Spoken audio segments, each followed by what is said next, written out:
great people who weren't great people. I see Winston Churchill. Was he ever a good person? That's a president, right? That's definitely a president. Okay, that's definitely a president. I know my politics. Gandhi. I know Gandhi actually. I know Gandhi. MLK. Nah, hold up, bro. Don't disrespect the GOAT now. Bro, sure, like, MLK had a little bit of snow bunnies on the side, you know? Like, he had a little bit of macadamia cookies on the side and whatnot. But, like, come on, man. Come on. John Lennon, JFK. Damn, he disrespecting all this. No, not Dr. Seuss. Actually, I know about Dr. Seuss. Didn't he, like, cheat on his wife that, like, got cancer? Or something, like, it was something like that. You know what, Bo Fing Ching, bro? Shout out to him though. We watched this video last time. He's cool. Go check him out. But let's watch this video.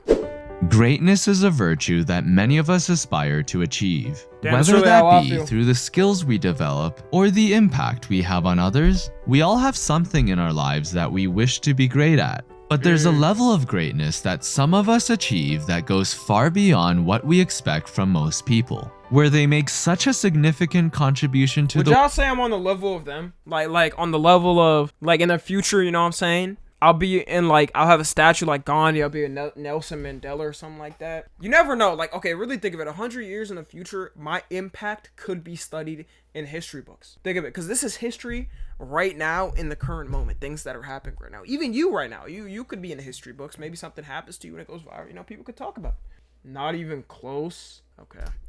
Well, I mean, it's a possibility. You never know with these things. You never know with these things. It's the people you least expect. Like did MLK's parents know he was going to become one of the greatest civil rights leaders of all time? No, they didn't. They didn't. All right. The world, that we as a society have decided that these are the figures who are great enough to be taught in school, great enough to be quoted, and great enough to be revered in our collective conscience. But in the process of venerating those who did great things, we often fail to learn the full picture of who they are as people, only learning the good, but not the bad or ugly side of them, allowing us to succumb to the halo effect. The error we make when a person's achievement allows us to be blind to everything else about them. Now, to clarify, my intention I feel like after a certain point for, like, certain leaders, like, they say George Washington owned slaves and shit. And it's like, damn, yeah, but he found the USA, baby. So, like, really, it was like a good trade-off, no? is not to discredit their actual achievements, nor am I interested in canceling anyone. I'm also not going to mention things people did that were unsurprising for their time, because applying today's expectations on the people of yesterday makes absolutely no sense. Most people in human history were probably racist or sexist or homophobic or whatever. Actually, it was all of them, bro. Like, you really gotta think about it. Every single invention invented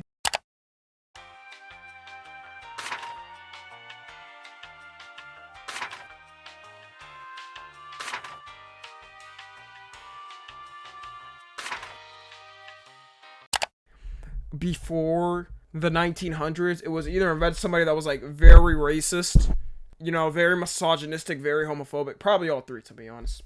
Honestly, probably all three. But, like, actually being serious, you know, that's why people are like, all right, it's whatever. You know, it was the past, and nothing we could do about it. Else you can think of. You can't so change I'm the not invention really being interested made. in virtue signaling about Like, how someone 100 years bro. ago said something problematic. However, if what they did contradicts what made them great to begin with, that's fair game. He definitely does. And so, I present to you great people who weren't great people. We'll start with pissing off an entire nation of fake accents by talking about Sir Winston Leonard Spencer Churchill. Or just... Bro, he just roasted the out of the UK. That was an insane... Y'all gotta get back.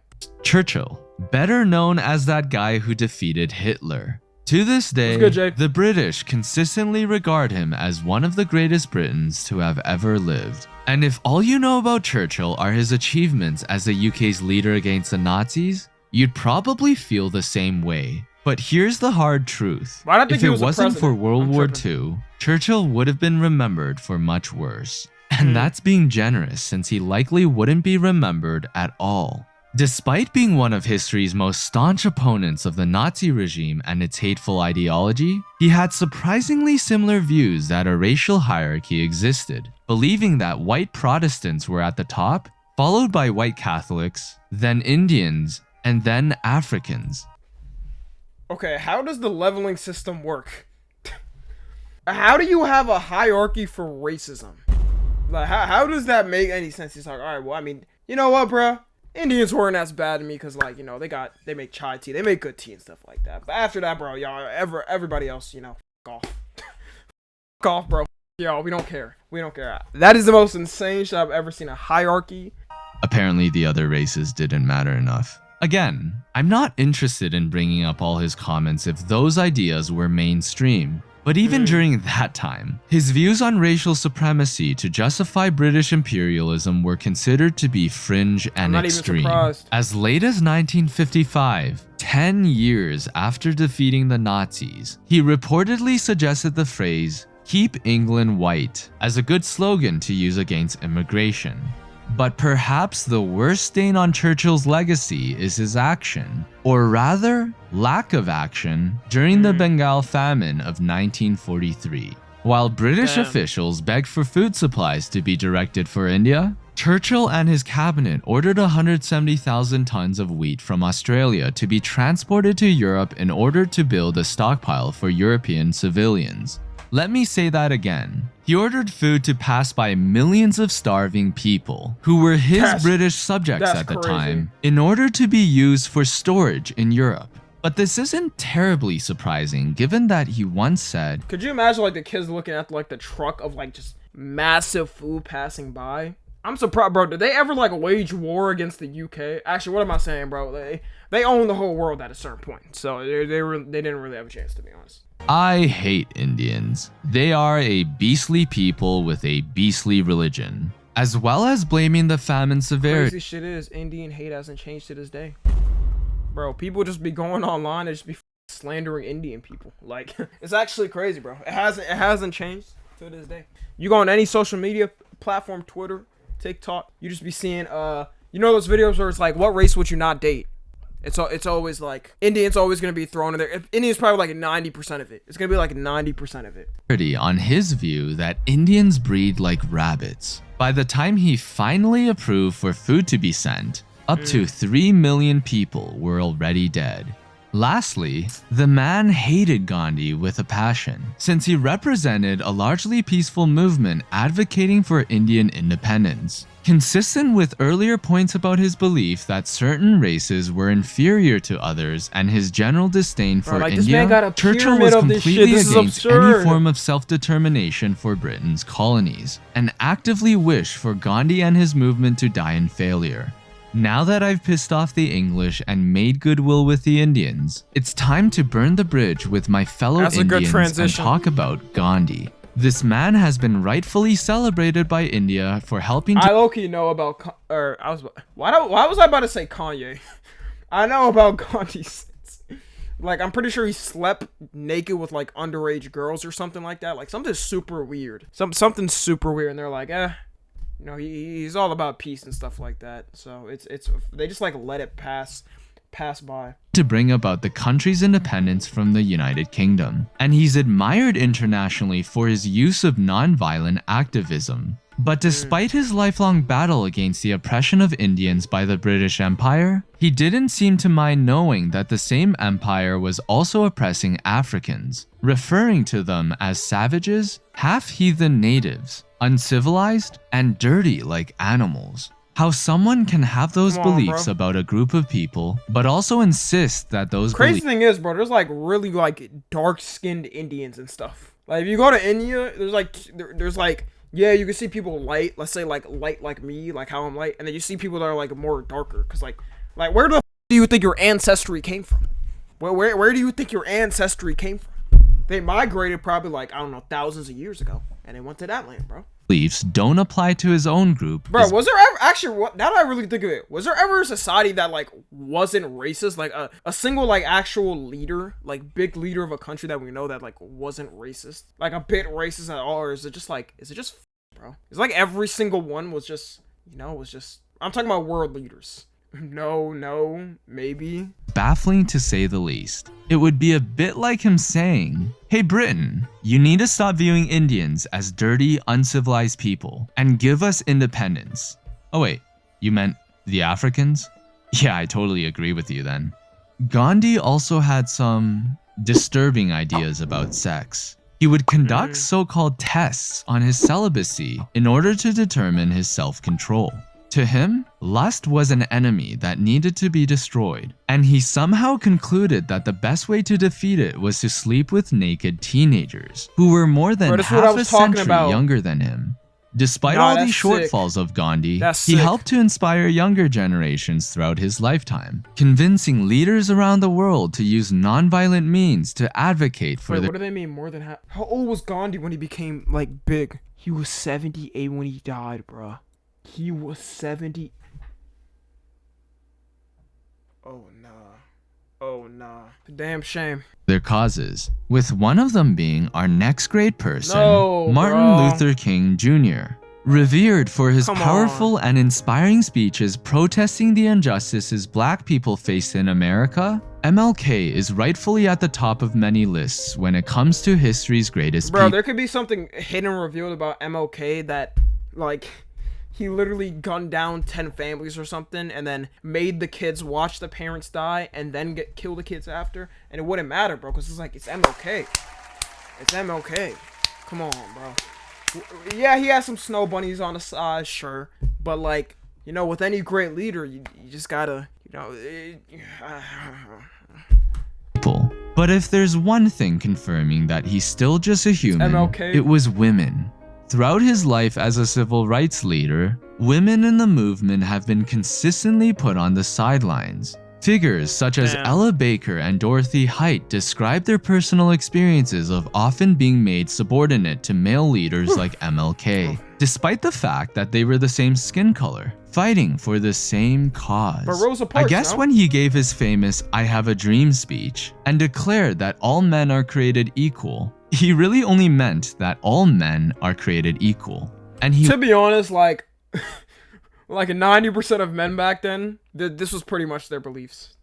Not to defend it, but like, bro, it doesn't matter what leader it is. It don't matter, bro. You could take JFK, anybody, Abe Lincoln. Let's just say they wouldn't have had the most feminist views. He wasn't much better with women in his personal relationships either, having been a serial cheater to his wife up until his assassination. In fact, as a deeply religious figure, MLK himself recognized the sinfulness of his infidelity and reportedly felt unworthy of the many accolades people place upon him, not wanting to be treated as a saint. But someone who did want to be a saint and ended up becoming one is none other than Saint Teresa of Calcutta.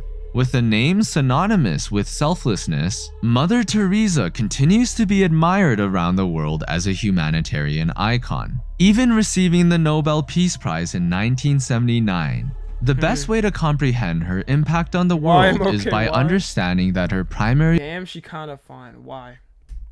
Like, what are we doing? Objective wasn't really to reduce suffering, heal the sick, or even help the poor. Rather, it was to bring as many people to the Catholic Church as possible. Oftentimes, this objective happened to overlap with plenty of good things she did, like building schools and orphanages, feeding people, and taking in those with illnesses. But there were also plenty of moments when her objective didn't do much good, and may have even done more harm to those she was supposedly helping. Many of the facilities Mother Teresa ran were observed as having extremely unhygienic conditions, and a lack of actual medical staff, food, and painkillers. A former volunteer revealed that dying patients were simply given aspirin rather than proper medication, and recalled how needles— why didn't, like, the government— I was about to— actually, you know what, never mind. I was about to ask why didn't the government step in, but it's not much different. It's actually not much different nowadays. Continue to be reused without being sterilized, which would be horrible today, but was even more horrible during the height of the AIDS epidemic. It gets even worse after you learn that Mother Teresa's organization would receive tens of millions of dollars every year, most of which is now believed to be held by the Vatican. Teresa's actions were based on her fundamentalist Catholic beliefs, like her view that poor people suffering in this world was actually a good thing. One saying, "There is something beautiful in seeing the poor accept their lot, to suffer it like Christ's passion. The world gains much from—" Okay, I don't think she meant it like— let me go back to that quote. Some beautiful seeing the poor accept a lot. To suffer it. It's more like, she was saying it like in a humble way. Like, you know, people that are the poorest, you know, are still happy and they can still move on with their life. I don't think she was saying it like in a malicious way or something. Like, oh yeah, all these poor people don't matter. Like whatever, bro. They're happy being poor and we're just gonna keep them poor. Like Christ's passion. The world gains much from their suffering. It is from this framework of glorifying human pain where we can begin to understand why none of the hundreds of millions of dollars Mother Teresa received over the years went to bringing in doctors to actually help the sick, or why water heaters for washing and cleaning were refused, or why proper medication wasn't purchased. Additionally, a reporter who visited these facilities observed how volunteers would laugh about a boy who urinated while being tied to a bed and saw an older woman tied to a tree. In another orphanage, volunteers would tie up disabled children without batting an eyelid. There was clearly a general roughness toward people in Mother. Honestly, bro, the way they dealt with, like, you know, people with people that are disabled, the way they dealt with them before was so f***ing cruel. Like, it was so f***ed up, bro. They had no clue how to deal with people with mental health problems. Just being disabled, though, like anything, they had no clue. They would just do shit like that.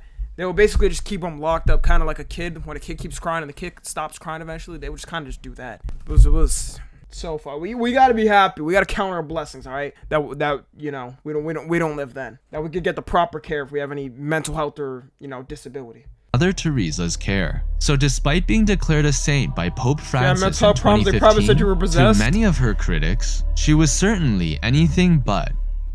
What's the opposite of an old woman who's deeply religious, quiet, and conservative? A young man who's anti-religious, violent, and communist. Yet both are in the same category of those who are venerated by millions around the world while not actually being great people.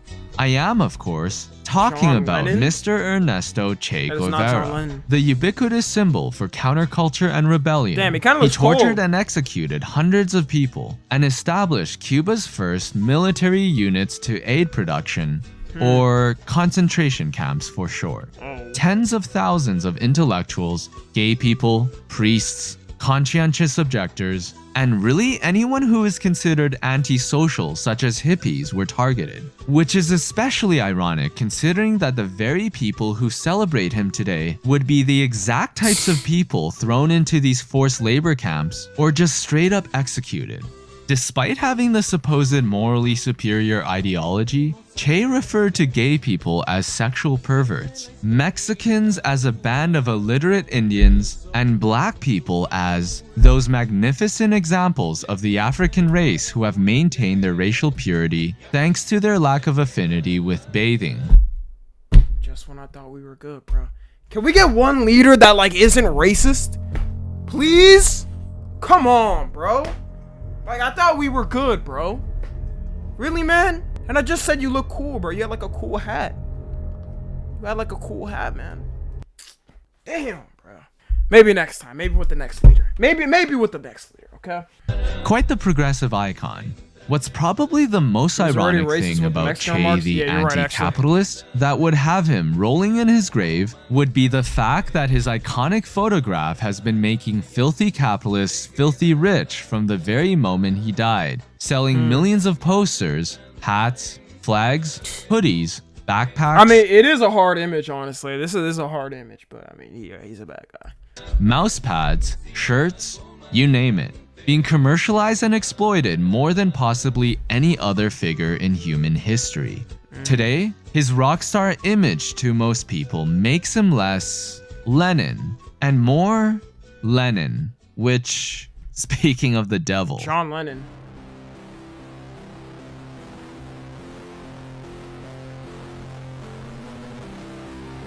What the heck?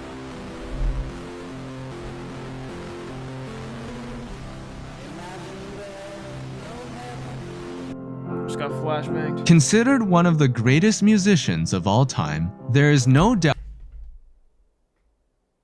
Okay, I know I don't listen to the Beatles. I know it's like a little bit more to older generations, but like John Lennon was considered like one of the best musicians? Really? I thought it was like all of the Beatles. Like it was him specifically? Doubt that John Lennon, along with the rest of the Beatles, not you, Ringo, forever changed the world of music. So it's quite understandable why millions of boomers, and frankly, even younger generations adore John Lennon for having created. Be real, bro. Do y'all have like a Beatles song in your playlist? Maybe I'm just tripping, bro. I don't know, but I feel like for old music, I'd rather listen to Elvis, bro, than like listen to the Beatles. No, yes, no. I know that song like "Here Comes the Sun," and then I think that's it. That might be about it. So many songs that continue to be popular to this day. Throughout his life, he was also famous for his commitment to love and peace, and became a symbol for it too. But it's a shame he didn't practice what he preached, given that he publicly confessed to having beaten women, cheated on his wife, treated their child like absolute garbage, and then left his family to be with Yoko Ono so they could make whatever the hell this is.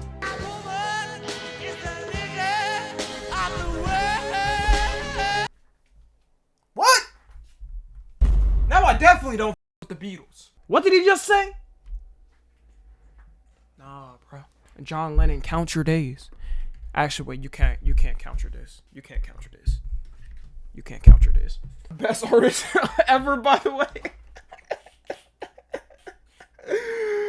Holy shit.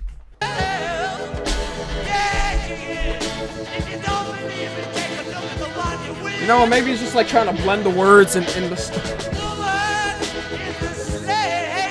No. Oh, come on. Oh, yeah. You better scream about. Perhaps this is why he found it easy to imagine there was no heaven. He probably didn't expect to enter it anyways. But he's far from the only great person to have treated his significant other like crap. Take JFK, for instance, a president beloved by Americans from both the left and right. Something that is impossible for any of our politicians today. And sure, part of it is the simple fact that JFK was young, attractive, and assassinated. Comparing that to the two candidates we currently have, where both of them are not young, not attractive, and not assassinated. But an even bigger reason is that we now live in a world where every issue, person, and news story is polarized to such an extent that people will have completely different facts on a subject based on where they get their sources from. Take, for instance, the story about Robert Kennedy Jr.'s Super Bowl ad for his presidential campaign that was very similar to an ad from his uncle, JFK, I remember I was watching when the Super Bowl he was running for president. Back to JFK, the president we all know and love who was killed by... Insert your favorite theory here. But he's also the president who is too... We know who took out JFK. Wait, didn't the CIA already admit it? It was CIA or FBI. My bad for false accusing the government. I would never false accuse the government of a crime. Busy cheating on his pregnant wife while partying in Europe to bother coming back home as she gave birth to their child, who ended up being stillborn. Guess who wasn't much better? Dr. Seuss, the man we all know and love for creating classic children's books like The Cat in the Hat, Green Eggs and Ham. Ooh, okay, not that. Dr. Seuss, man! Come on, bro. This isn't cool. This isn't cool. In California. Why are they in California? Honorable fifth column. Man. Maybe he was just making some propaganda, you know? He's trying to make some... Actually, what am I saying, bro? That one. Wait, not that one either. What the f... Yeah, I know Disney did too. No, bro. Come on, man. Red fish, yellow fish, green fish, blue fish. That was my shit, bro. I probably said that wrong. I actually don't remember the book. I don't remember the full book's name. Oh, come on, bro. How the Grinch Stole Christmas, Lorax, and so many other stories. But even he, the man whose books touched the childhoods of every generation going all the way back to the boomers, reportedly had an affair, drove his wife of 40 years to suicide, and then married the new woman just 8 months later. Damn. Steve Jobs, or as I called him... Yo, we watched the video like on Steve Jobs. That shit ruined all my image about Steve Jobs, man. But you know what? It's okay, because he made the iPhone. Alright, so, yeah. In my previous video, Steve Apple is considered to be one of the greatest figures in the world of technology. Bro, I remember watching like documentaries when I was in middle school of like Steve Jobs come up. Like there was this one documentary where my one teacher would play. He played it like I don't know how many times a year because he loved him so much. I know. I hope he never finds out about like the truth about Steve Jobs and what I'm saying, all the bad aspects and stuff. But yeah. Putting aside the fact that he was more of the marketer rather than the creator for these Apple products we know and love. Regardless, in many aspects of his life, he was just a straight up bad father, partner, friend, boss, and well, person. From the beginning of his career, Steve Jobs tricked his fellow Apple co-founder Steve Wozniak into working day and night on a project for Atari by imposing an unnecessarily stressful deadline. They agreed to split the payout 50-50, but when Atari paid Jobs $5,000, he claimed they only received $700 and so gave his friend $350, who later cried when he crazy how a lot of this shit like is nothing nowadays. Back then, okay, like that was equivalent to like probably like $1,300 or something like nowadays. It's probably a decent amount, but it's like damn, like just the way shit changes in a snap. He found out about it. He also refused to provide his most loyal employees with stock options, which prompted the better Steve to try to do the right thing by giving them money out of his own personal share. Outside of being a terrible boss at Apple, Steve Jobs refused to pay a single dollar in child support for his daughter and forced his partner to clean houses and live on welfare in order to raise their child. This is all while he was a multi-millionaire, and it wasn't until he was legally forced to provide payment. Bro, I don't care how annoying my ex-wife was or whatever, how much fights we got into. It's like at the end of that, that's your kid, bruh. Understandable. That's your kid. You gotta provide. Like, you don't gotta provide for her if you don't want to. Like, provide for the kid. When he finally gave in. On top of all that, he continued to publicly deny that the child was his, even after paternity tests proved that you are the father.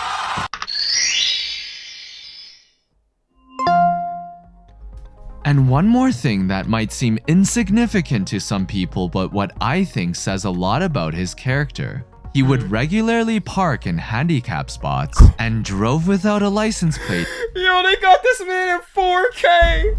Not one, not two, not three, but like 5 photos. How many photos did I just see? I gotta rewind that. He would regularly 2 park in 3 handicap spots 4 and drove without a license 5. Oh my god. Wait, was he at Apple? Maybe if he was at like the Apple company building, because like if you had a company building, you own the shit, then like you're low-key, you got low-key got first priority now. Yeah, I don't think like you got first priority if you're the CEO of a company. Bro, if I'm the CEO of a company, I'm parking wherever the I want. I'll literally leave my shit in the middle of the street and have people forced to like go around it or something. License plate because he just didn't like how it made the car look. Yeah, just pure narcissism at its finest. So at this point, how that works, it bro. Seems clear that being smart doesn't prevent people from making stupid decisions. Even Albert Einstein, whose name is now synonymous with genius, had serious flaws as a person. The physics prodigy was able to figure out 4-dimensional spacetime, relativity of simultaneity, kinematic and gravitational time dilation, length contraction, and most famously, mass energy equivalence, but somehow couldn't figure out how to treat his wife and children like human beings. For one, there's no record of Einstein having ever bothered to meet his first child, and scholars believe that he and his wife gave her up. Nah, the classic left in a basket. Damn, I always wondered, did they really do this? But like, I think they deadass just used to leave kids in baskets and just like had people take care of them. God damn. To an orphanage. After having 2 more children with the same wife and deciding But I mean, at least, okay, he wasn't there as a father, but you're known as the kid of like Albert Einstein. That man is like, it's Albert Einstein. Everybody knows him.